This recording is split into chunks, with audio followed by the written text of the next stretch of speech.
especially as it relates to wellness parenting. Um, so, so can you share a little bit about that? What is the premise behind it, and what are the ways that people can think of changing their environment? Right. Well, these were some of the things that really helped me along the way is, again, mentors. And I had a professor in graduate school, Howard Coe, who was a cancer prevention expert. And that's the first time I ever heard that there was such a thing as a cancer prevention expert, because usually you heard of heart disease, but not cancer prevention. And then from there, there were a lot of patients who taught me about, uh, what we could be doing more to help them with their cancer. And I will never forget, Sangeeta, that there was, when I was at Stamford, Connecticut back in the 90s, and I was the clinical specialist for women's health, which was a little bit of a misnomer because it was half breast cancer, half GYN cancer. And of the many hats that I had, one of them was to co-lead a breast cancer support group. So twice a month, about 25 women would come and we would talk about whatever they wanted to discuss. And I will never forget, there was one night in 1995, this woman leaned into the group and she looked around the room and she said, "Look at all the young faces in the room. There's got to be something in the environment."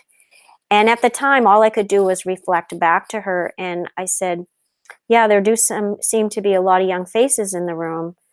And then I went home that night and I thought a lot more about what she said, because at that time we were telling women, although we didn't know what caused their breast cancer, that in general it was, probably that they got their periods early, they went through menopause late, they delayed childbearing, and that was contributing to their breast cancer. But we never talked about the environment.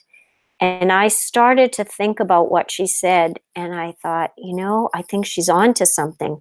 And that ignited in me a passion to go do the research to find out what was it that was causing breast cancer? Could we be doing to help these women?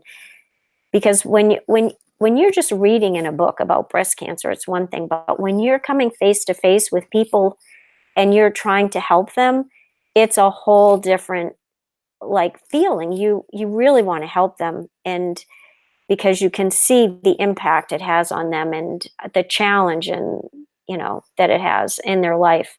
So I really I've spent a long time trying to figure this out more. And so then I went to UMass and I decided to get my nurse practitioner. They had a program in cancer prevention and control, and I had a wonderful professor, Susan Bauer Wu, who actually heads up the Mind Life Institute now.